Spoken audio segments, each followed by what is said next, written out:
Olá turma, bom dia a todos. Nós iremos dar continuidade no conteúdo de física e a aula 7 de hoje vai ser os princípios da dinâmica. Na aula passada nós trabalhamos o que? A parte da cinemática vetorial, os conceitos de deslocamento, vetor deslocamento, nós vimos vetor velocidade, aceleração tangencial centrípeta, nós trabalhamos também a aceleração vetorial, então vimos todo esse conceito e algumas aplicações.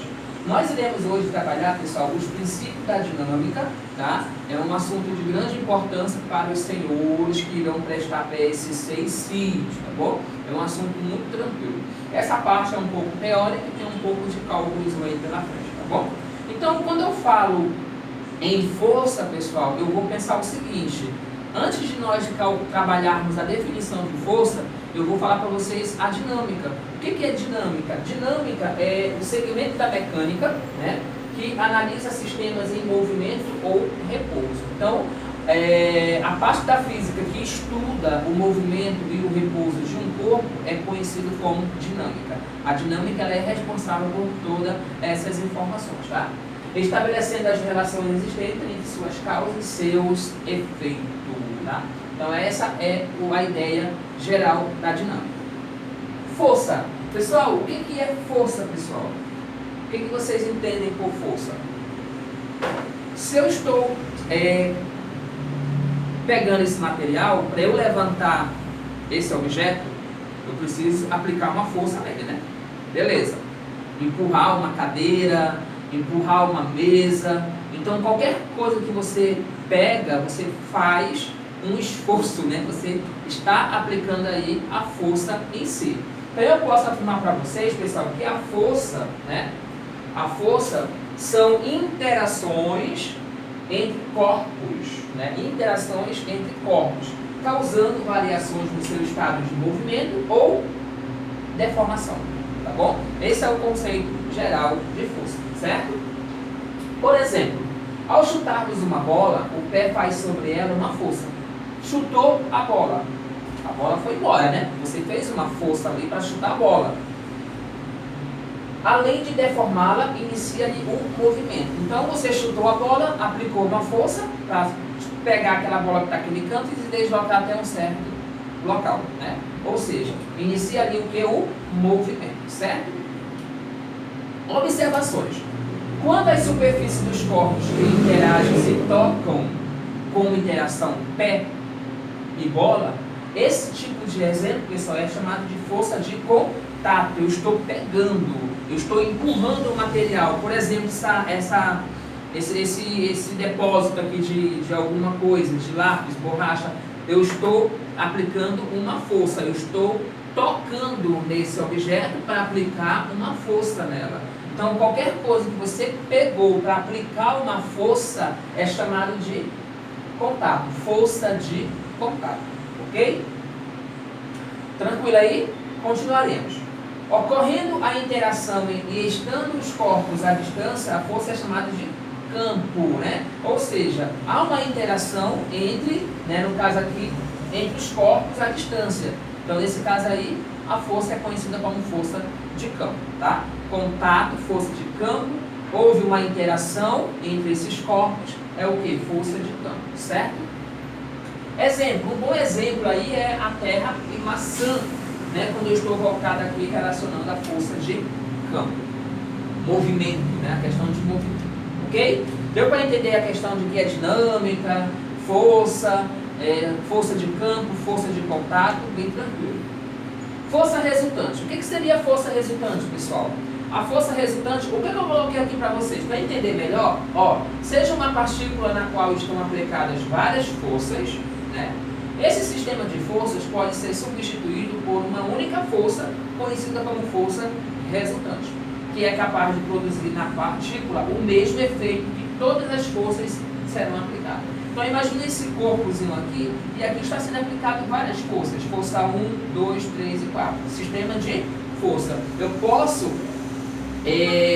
no caso, simplificar, né, em uma única força, né? E que força é essa? É a força resultante ou simplesmente resultante, tá bom? E como é que eu faço para encontrar essa força resultante? Aplicando aí algumas operações matemática, tá bom? Tranquilo aí na força resultante? Perfeito.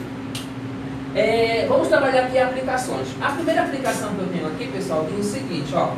Duas forças concorrentes, F1 e F2, de intensidade 4 N e 3 N. Então, 4 é F1 e 3 N é o F2. Atuam num mesmo ponto material, formando um certo ângulo alfa entre si.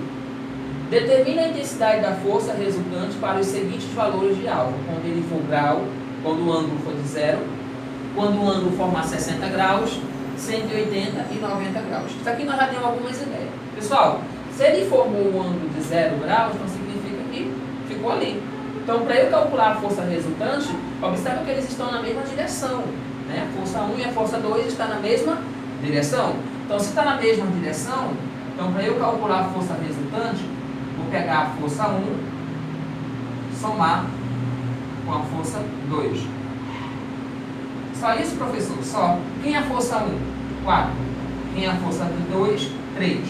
Então, nesse caso aqui, ó, a força resultante vai ser de 7 newton. Eu estou somando porque está indo na mesma direção. Se vai na mesma direção, você vai somar essas forças. Lembrando que o sistema internacional da força é dado em newton. Não se esqueçam disso, tá bom? Se forma um ângulo de 60 graus, pessoal, a nossa representação ficaria assim, ó, tem a força 1, a força 2. Projetando reta paralela a F1 e a reta paralela a F2, nós temos aqui essa de vermelho aqui, ó, a força resultante formando um ângulo de 60 graus. Então, se forma um ângulo de 60 graus, nós vamos utilizar aquela lei do cosseno que nós vimos nas aulas anteriores. Tá? Como é que é a lei do cosseno? A força resultante vai ser F1 ao quadrado mais F2 ao quadrado mais 2F1 vezes F2 multiplicado pelo cosseno de 60. Deu para lembrar, né? Aí vamos substituir essas forças aqui, ó. Vamos lá. Força resultante vai ficar. Quem é o F1? O F1 é 4. Então 4 ao quadrado. Quem é o F2? 3. Só estou substituindo. Vamos lá. 2 vezes F1, que é 4, F2 é 3. O cosseno de 60, pessoal, é 1 sobre 2. Isso aí você já tem uma ideia. Resolvendo essa continha aqui, ó. 4 ao quadrado, 16. Aqui dá 9. Eu posso cancelar esse 2 aqui, ó. Com esse 2, sobrou quem? 3 vezes 4, 12 vezes 1, 12. Então, a força resultante vai ser, somando aqui, 16 mais 9, pessoal, 25. 25 mais 12, 25 mais 12, professor, 37, né? Não é isso? Então, significa que a força resultante vai ser igual a 37. Aí, o que eu posso fazer aí? Só um minutinho aí, pessoal.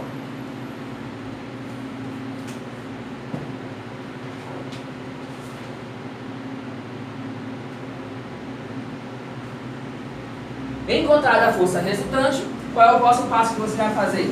Você vai tirar a raiz quadrada de 37, né? Então, a raiz quadrada de 37, deixa eu ver meus cálculos que eu já coloquei aqui, vai dar aproximadamente 6,1 newton. Então, a força resultante aqui é 6,1 newton. Ok? Então, no finalzinho você coloca a raiz quadrada. Mas se quiser colocar a raiz quadrada lá no começo, não tem problema. Tá bom?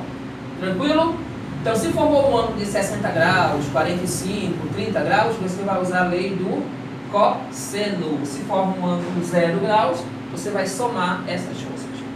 180, pessoal. Se forma um ângulo de 180, a força tem, são duas forças. Tem uma vai para a esquerda e a outra para a direita. Vai em sentidos opostos, diferente. E a força resultante será essa. E nesse caso aqui, ó,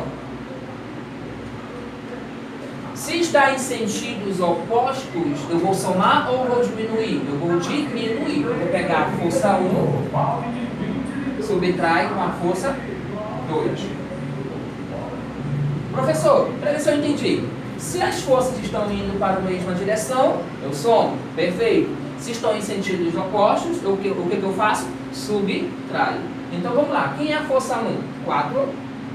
E a força 2 é 3. Então a força resultante vai ser de 1 Newton. Certo? Tranquilo? E se forma um ângulo de 90 graus, pessoal? Desculpa. Se forma um ângulo de 90 graus, você utiliza o quê? O teorema de Pitágoras. Então, nesse caso aqui, ó, a força resultante vai ser a raiz quadrada de F1 ao quadrado mais F2 ao quadrado. Ok? Então, vamos lá. Quem é o F1? 4. 4 ao quadrado. Mais, quem é o F2? 3. 3 ao quadrado. Fazendo as continhas, vai dar 16 mais 9. 16 mais 9 é 25. Qual é a raiz quadrada de 25? 5 newtons. Bem fácil, né? Vamos já continuar.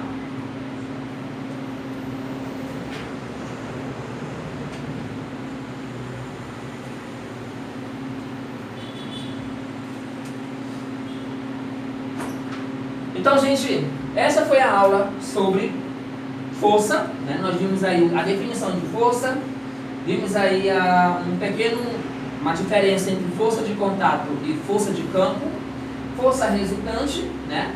E nós vimos aqui uma aplicação de forças, lembrando que nós estamos trabalhando a parte da dinâmica, que é a parte da física que estuda, né? Que é responsável de estudar a situação de movimentos e, no caso ali, e repouso, né? Quando o corpo está em movimento e repouso.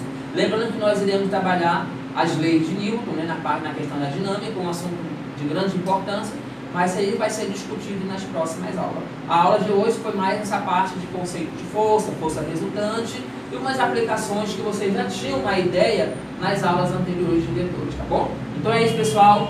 Até a próxima aula, se Deus quiser.